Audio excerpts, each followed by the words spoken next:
Uma pesquisa divulgada nesta semana pela Genial Quest revelou que 90% do mercado financeiro avalia que a política econômica do governo Lula está indo na direção errada, contra 10% que acreditam que está indo na direção certa.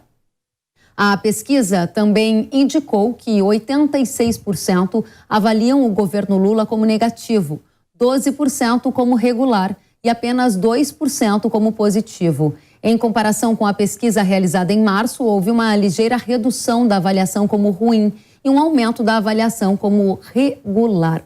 A pesquisa ouviu 92 gestores de fundos de investimentos com sede em São Paulo e Rio de Janeiro entre os dias 4 e 8 de maio. Para analisar a avaliação do governo e da política econômica, a gente recebe Michael Lopes Stuart, que é sócio-diretor da Arco Advice. Seja bem-vindo ao Jovem Pan News. Obrigado, Kelly. Prazer estar com vocês. Michael, o sentimento do mercado reflete o sentimento dos brasileiros? Como está indo a política econômica e o governo Lula? Olha, Kelly, a avaliação do mercado é a avaliação do mercado, né? A avaliação popular sobre política econômica é uma avaliação do que é sentido no dia a dia. Já a avaliação do mercado financeiro é um pouco diferente. Eu vejo como natural termos um sentimento negativo neste momento por algumas razões. Primeiro, o mercado financeiro tem como memória mais recente da atuação de um governo do Partido dos Trabalhadores, o governo da ex-presidente Dilma Rousseff, com políticas econômicas que foram bastante criticadas. Segundo, durante esse governo, nestes meses que tivemos, vimos embates políticos com o Banco Central, vimos uma tentativa de revisão de marcos importantes aprovados no Congresso, como o marco do saneamento, e depois vimos a reação do Legislativo em relação a isso. A ausência de política de enforcement no novo regime fiscal que foi enviado, questões levantadas sobre a Eletrobras, tudo isso ajuda a explicar um pouco dessa visão negativa do mercado financeiro em relação à atuação econômica do governo do presidente Lula neste início de governo. Você citou a ex-presidente Dilma e alguns dias atrás eu ouvi de um analista político dizendo que há um temor de parte dos brasileiros de que Lula esteja governando com uma cabeça muito semelhante à da Dilma. Esta é uma possibilidade? O que significa dizer mais risco de intervenção do governo nos mercados? Alguma coisa nessa direção? Olha, esse temor existe, mas eu não vejo como justificado neste momento. O Lula colocou bastante confiança na equipe econômica que tem conduzido esses temas, o posicionamento e o papel que o Legislativo, que o Congresso tem nesse momento de aprovações importantes é bastante diferente hoje do que era na época do governo da Dilma Rousseff, e o Lula politicamente tem um entendimento da importância do diálogo e da articulação política entre poder executivo e poder legislativo, que é muito diferente do que vimos nos anos do governo da Dilma. Então, eu entendo que existe esse temor e existem fatos que ajudam a reforçar isso, mas eu acho que não é justificado ter uma expectativa de uma atuação do governo Lula nos modelos do que foi o governo Dilma. Muito bem, essa pesquisa da Genial Quest revelou também um aumento no ceticismo do mercado em relação à capacidade do governo de aprovar a agenda no Congresso. Inclusive, a gente preparou uma ilustração para mostrar para a nossa audiência. Em março, 20% do mercado acreditava que a capacidade era baixa. Agora, em maio, aumentou para 39%. Então, está aí a capacidade do governo de aprovar a agenda no Congresso, ou seja, é uma situação que precisa ser analisada. Na sua avaliação, Michael, isso significa que a governabilidade está mais difícil? Vai ter dificuldade por parte do governo Lula de aprovar as reformas no Congresso? Olha, Kelly, certamente a governabilidade está mais difícil quando comparada à governabilidade dos outros governos do presidente Lula. Temos um Congresso que é mais forte, é mais independente, o governo sentiu essa dificuldade na votação relacionada ao marco do saneamento, uma derrota expressiva nesse sentido. E o Lula, ele mesmo reconheceu que a base aliada do governo será testada a cada votação. Então, não tendo uma base aliada sólida que pode garantir uma maioria, ou muito menos uma maioria absoluta, o governo sabe que vai ter que investir nessa articulação, vai ter que trabalhar para fazer isso acontecer.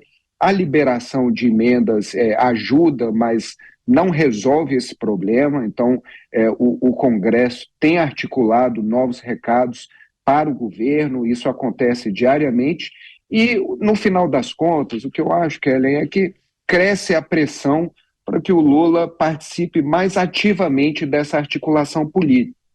Então, dividir o seu tempo entre agenda internacional e articulação política, eu acho que tem deixado a desejar em relação ao envolvimento pessoal do presidente Lula com o Congresso. Tem muita gente que diz que nesses primeiros dias de governo ele viajou bastante, o presidente da República. E é verdade, né? No cenário internacional, a gente teve viagens para a Europa, para a Argentina e outras regiões. Inclusive, essa pesquisa da Genial Quest apontou que 60% do mercado acredita que a imagem do Lula piorou após as viagens dele à China, Portugal e Espanha. Você concorda? Olha, eu não vou dizer se eu concordo com essa mudança na avaliação pessoal da atuação do presidente Lula, mas, de fato, algo que esse governo deixou claro desde o início é essa tentativa de reinserir o Brasil no debate global, nesse palco global das discussões. Nós vimos algumas tentativas bem-sucedidas nesse sentido, de reestabelecer diálogos, de recepções importantes, especialmente na Europa, mas vimos também alguns deslizes em relação a temas mais sensíveis, como a guerra na Ucrânia, ao comentar a responsabilidade da Rússia e da Ucrânia pela guerra. Vimos algumas colocações duvidosas em relação à questão de direitos humanos na China.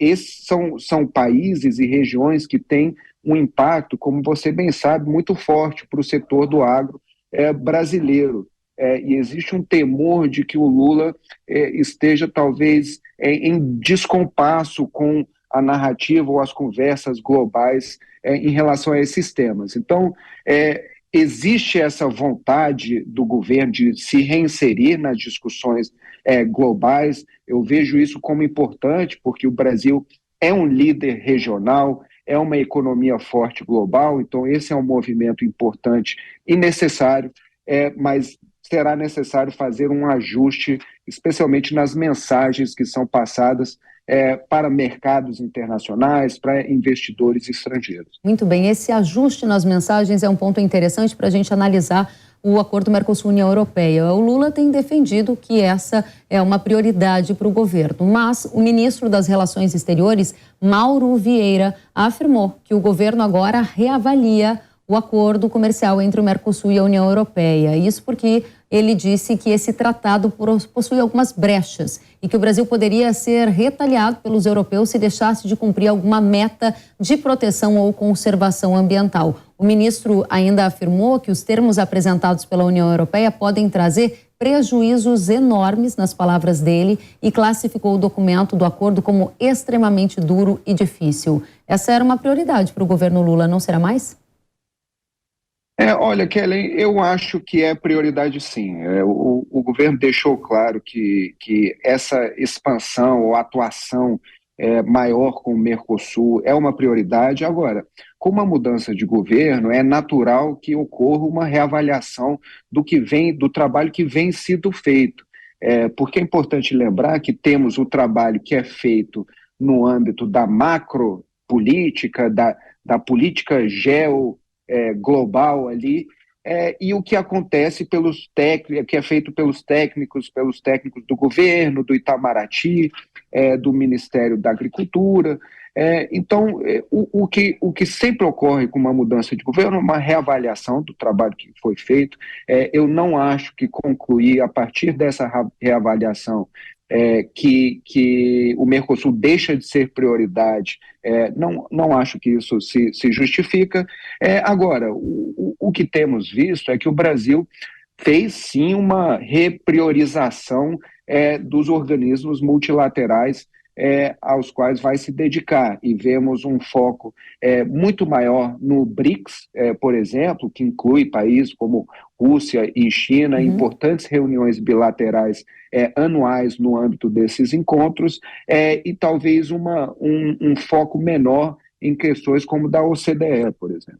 Muito bem. Michael Stewart, sócio-diretor da Arco Advice, obrigada por analisar a pesquisa conosco e esses primeiros meses de governo Lula com impactos também no agro. Volte sempre. Obrigado, Kelly. Até a próxima.